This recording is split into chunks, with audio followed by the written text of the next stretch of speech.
بسم اللہ الرحمن الرحیم۔ ہارون انجم آج کے ویلاگ کے ساتھ 9 مئی کے واقعات کے بعد تحریک انصاف پاکستان پیپلز پارٹی کے ایکسپائرڈ لونڈوں کی آماج گاہ،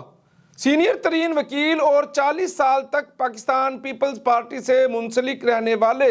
لطیف کھوسہ تحریک انصاف میں شامل۔ آصف علی زرداری کی حکمت عملی ہے یا تحریک انصاف کی وقتی ضرورت؟ اور تحریک انصاف کی آخری جنگ بھی سوشل میڈیا پر تحریک انصاف کا پہلا ورچوئل جلسہ بری طرح ناکام، سوشل میڈیا پر مضبوط ہونے کا دعویٰ کرنے والی پاکستان تحریک انصاف سوشل میڈیا پر بری طرح ایکسپوزڈ۔ سائفر کیس کی مکمل میڈیا کوریج پر پابندی، کیا فیصلہ انتہائی قریب ہے؟ اس کی وجوہات کیا ہیں؟ شوکت عزیز صدیقی کیس میں جنرل فیض حمید اور بریگیڈیئر رامے کو طلبی کا نوٹس، کیا فیض حمید سپریم کورٹ آف پاکستان میں پیش ہوں گے؟ مسلم لیگ نواز سے کسی قسم کی کہیں کوئی سیٹ ایڈجسٹمنٹ نہیں ہوئی اور پاکستان مسلم لیگ کاف اپنے امیدواروں کے ساتھ اپنے نشان پر الیکشن لڑے گی۔ پروگرام کے آخری حصہ میں آپ کو دیں گے انتہائی اہم بریکنگ نیوز، پروگرام کو آخر تک دیکھیے۔ بات کرتے ہیں کہ پاکستان تحریک انصاف پاکستان پیپلز پارٹی کے جو ایکسپائرڈ سیاستدان ہیں ان کی آماج گاہ بنتی جا رہی ہے۔ کیا یہ آصف علی زرداری کا ماسٹر سٹروک ہے یا پاکستان تحریک انصاف کی وقتی ضرورت ہے؟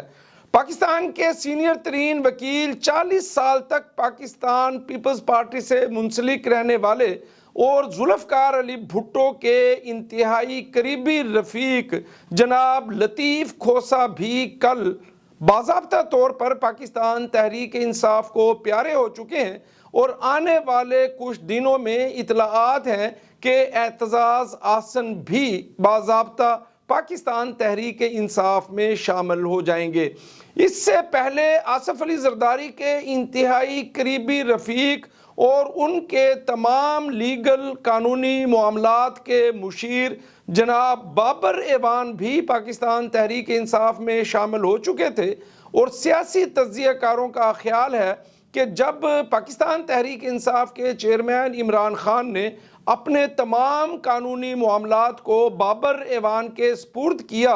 اور ہر قانونی معاملے میں ان سے مشاورت کی، اس وقت سے ہی عمران خان تنزلی کے راستے پر گامزن ہو چکے تھے۔ کچھ عرصے سے چودھری اعتزاز احسن اور لطیف کھوسہ پاکستان تحریک انصاف کے تمام قانونی معاملات پر مشیر ہیں۔ وہ پاکستان تحریک انصاف کو ڈیفینڈ کرتے ہیں، ان کو گائیڈ لائنز مہیا کرتے ہیں اور پاکستان کی اعلیٰ عدالتوں میں پاکستان تحریک انصاف کے جو کیس زیر سماعت ہیں ان پر تحریک انصاف کو مکمل مشاورت اور وکلاء کی ٹیم مہیا کرتے ہیں۔ سوال یہ پیدا ہوتا ہے کہ بابر ایوان کے بعد پاکستان تحریک انصاف کے نئے منتخب ہونے والے چیئرمین علی گوہر خان کا تعلق بھی پاکستان پیپلز پارٹی سے، اور اب لطیف کھوسہ اور چودھری اعتزاز احسن بھی تقریباً پاکستان تحریک انصاف کا حصہ ہیں۔ کل پاکستان تحریک انصاف کی جو سوشل میڈیا ٹیم ہے اس نے لطیف کھوسہ کی پاکستان تحریک انصاف میں شمولیت کو جس طرح سیلیبریٹ کیا ہے وہ انتہائی حیران کن ہے۔ پاکستان تحریک انصاف نوجوانوں کی پارٹی ہے اور عمران خان دعویٰ کرتے ہیں کہ پاکستان کے 40% سے زیادہ نوجوان عمران خان سے محبت کرتے ہیں، تحریک انصاف کو اپنا مستقبل سمجھتے ہیں۔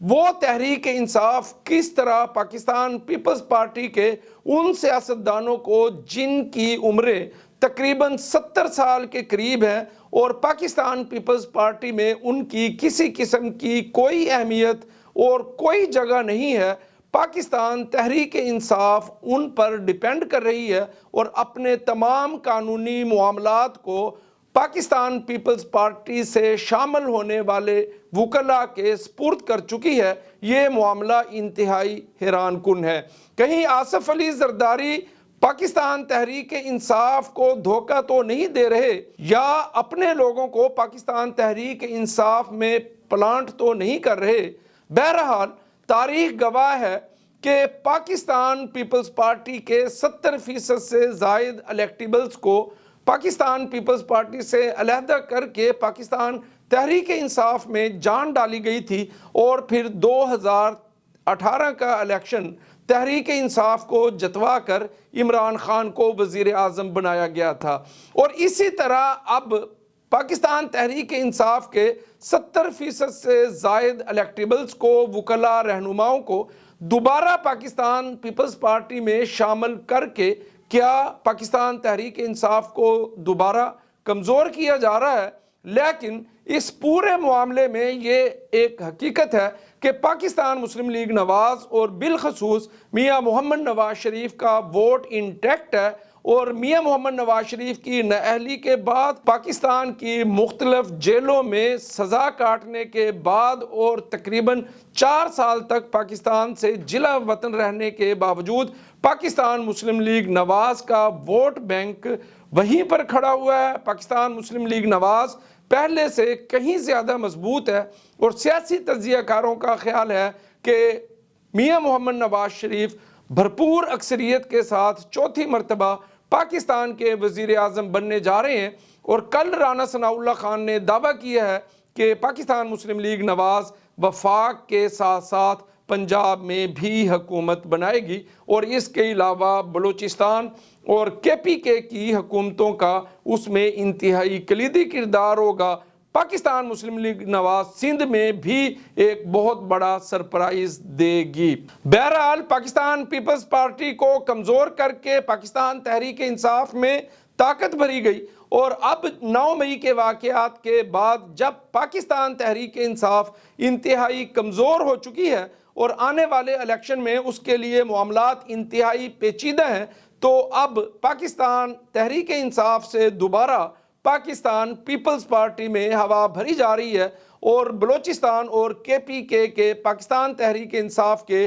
سینئر ترین سیاستدانوں کو آصف علی زرداری پاکستان پیپلز پارٹی میں شامل کر رہے ہیں۔ شوکت عزیز صدیقی کیس میں سپریم کورٹ آف پاکستان نے سابق DG ISI اور انتہائی متنازع شخصیت جنرل فیض حمید اور بریگیڈیئر رامے کو سپریم کورٹ آف پاکستان طلب کیا ہے۔ سوال یہ پیدا ہوتا ہے کہ کیا جنرل فیض حمید یا brigadier Ramay supreme court of Pakistan میں پیش ہوں گے یا نہیں؟ بہت سارے سینئر تجزیہ کاروں کا خیال ہے کہ فیض حمید کسی صورت بھی سپریم کورٹ آف پاکستان میں پیش ہو کر اپنے سب سے بڑے دفاعی ادارے افواج پاکستان، جس سے تقریباً وہ 40 سال تک منسلک رہے، کسی صورت بھی وہ افواج پاکستان کو کٹہرے میں کھڑا نہیں کریں گے۔ لیکن یہ کیس انتہائی اہمیت کا حامل ہے، اور سپریم کورٹ آف پاکستان اس پر بہت اگریسو ہے، اور قاضی فائز عیسیٰ چیف جسٹس آف پاکستان نے شوکت عزیز صدیقی کیس کو پاکستانی قوم کے سامنے وہ اس کیس کی براہ راست سماعت کر رہے ہیں۔ سوشل میڈیا پر اپنے آپ کو مضبوط ترین قرار دینے والی سیاسی جماعت پاکستان تحریک انصاف نے کچھ دن پہلے سوشل میڈیا پر ایک ورچوئل جلسے کا اعلان کیا تھا، جو گزشتہ رات 9 بجے منعقد ہونا تھا، لیکن پاکستان تحریک انصاف سوشل میڈیا پر بھرپور قوت رکھنے کے باوجود ایک کامیاب ورچوئل جلسہ کرنے میں ناکام ہو چکی ہے۔ سوشل میڈیا پر طاقت کا دعویٰ کرنے والی تحریک انصاف بری طرح ناکام کیوں ہوئی، اس کی کیا وجوہات ہیں؟ سیاسی تجزیہ کار کہتے ہیں کہ پاکستان تحریک انصاف نے سوشل میڈیا پر اپنے بیانیے کی تشکیل کے لیے ہمیشہ سے فیک اکاؤنٹس کا استعمال کیا، اور سوشل میڈیا پروموشنز کے ذریعے انہوں نے ہمیشہ عمران خان کے نیریٹو کو بھرپور انداز میں پیش کیا۔ لیکن جب ایک ورچوئل جلسے کو کرنے کا پلان کیا گیا، تو پاکستان تحریک انصاف یا پاکستانی عوام کی طرف سے کسی قسم کا بھرپور ریسپانس نہیں دیا گیا۔ سوشل میڈیا ایکسپرٹ کہتے ہیں کہ تحریک انصاف نے اس ورچوئل جلسے کی کامیابی کے لیے بھی مختلف قسم کی فیک ایپلیکیشن کا استعمال کرنے کی کوشش کی اور اس کو بوٹس لگانے کی کوششیں کرتے رہے، لیکن کسی قسم کی خاطر خواہ کامیابی حاصل نہیں ہو سکی۔ بہرحال آنے والے دنوں میں سوشل میڈیا پر بھی پاکستان تحریک انصاف اپنی قوت کو قائم رکھ سکے گی یا اسی طرح ایکسپوز ہوتی رہے گی۔ تحریک انصاف کے سوشل میڈیا صارفین نے الزام عائد کیا ہے کہ پاکستان ٹیلی کمیونیکیشن اتھارٹی کی طرف سے رات 9 بجے جب اس جلسے کا انعقاد کیا جانا تھا تو بالخصوص ٹویٹر اور یوٹیوب پر جو سپیڈ ہے اس کو انتہائی کم کر دیا گیا تھا، اور یہ ورچوئل جلسہ متعدد صارفین تک اس لیے نہیں پہنچ سکا کہ ٹریفک کے جو روٹس تھے یا جو وائرل ہونے کی کیپیسٹی تھی اس کو انتہائی محدود کر دیا گیا تھا، اور یہ جلسہ عام صارفین کے سامنے اس وجہ سے نہیں پہنچ سکا کہ پاکستان کے مختلف علاقوں میں انٹرنیٹ سروسز انتہائی سلو کر دی گئی تھی۔ پاکستان مسلم لیگ کاف کے انتہائی سینئر رہنما چودھری شجاعت حسین کے بیٹے نے کل دعویٰ کیا ہے کہ پاکستان مسلم لیگ نواز سے کسی قسم کی کوئی سیٹ ایڈجسٹمنٹ نہیں ہوئی۔ پاکستان مسلم لیگ کاف اپنے الیکشن اور اپنے امیدواروں کے ساتھ میدان میں اترے گی۔ جب ان سے سوال کیا گیا کہ جب میاں محمد نواز شریف ملاقات کے لیے چودھری شجاعت حسین کے گھر پہنچے تو اس ملاقات کا کیا مقصد تھا، تو چودھری صالح حسین نے جواب دیا کہ گپ شپ اور تیمارداری کے علاوہ اس ملاقات کا کسی قسم کا کوئی مقصد نہیں تھا۔ آنے والے دنوں میں پاکستانی سیاست انتہائی اہم رخ اختیار کرتی جا رہی ہے، اور یہ جو اگلا ہفتہ ہے اس ہفتے میں پاکستان کی تمام سیاسی پارٹیوں نے اپنے امیدواروں کو ٹکٹ جاری کرنے ہیں، اور 23 دسمبر جو ہے وہ آخری تاریخ ہے جو الیکشن کمیشن آف پاکستان میں وہ امیدواران جو مختلف سیاسی جماعتوں کے امیدوار ہوں گے وہ اپنے نشانوں کے ساتھ ایپلیکیشنز جمع کروائیں گے۔ بہرحال سپریم کورٹ آف پاکستان کے واضح احکامات کے بعد اور جب سپریم کورٹ نے الیکشن کمیشن کو یہ حکم دیا کہ وہ آج ہی الیکشن شیڈیول جاری کرے، اور رات 12 بجے کے قریب سپریم کورٹ آف پاکستان کا الیکشن شیڈیول جاری کرنا اس بات کو ثابت کرتا ہے کہ اب پاکستان میں الیکشن کے التوا کی کسی بھی قسم کی کوئی گنجائش نہیں۔ 8 فروری الیکشن ڈے اور پاکستان کی تمام سیاسی پارٹیاں میدان میں اترنے والی ہیں، اور میاں محمد نواز شریف کے متعلق اطلاعات یہ ہیں کہ وہ ملک گیر جلسوں کا آغاز 31 دسمبر کو گوجرانوالہ میں اپنے پہلے جلسے سے کرنے جا رہے ہیں، اور جب میاں محمد نواز شریف جلسوں کا آغاز کریں گے تو پاکستان کی سیاست کی سمت اور رخ متعین ہوگا۔ کافی ساری چیزیں انتہائی واضح ہو جائیں گی، اور یہ بھی معلوم ہو جائے گا کہ پاکستان کی عوام کس سیاسی پارٹی کو اقتدار میں دیکھنا چاہتے ہیں اور کس کو اپنا وزیر اعظم بنانا چاہتے ہیں۔ الیکشن کی تازہ ترین صورتحال کے حوالے سے آپ میرے چینل کو سبسکرائب کریں، بیل آئیکن پریس کریں، لنکس کو واٹس ایپ گروپس میں شیئر کریں۔ اپنا اور اپنے پیاروں کا خاص خیال رکھیے گا۔ اللہ پاک میرا، آپ کا اور ہم سب کا حامی و ناصر ہو۔ اللہ حافظ، بہت شکریہ۔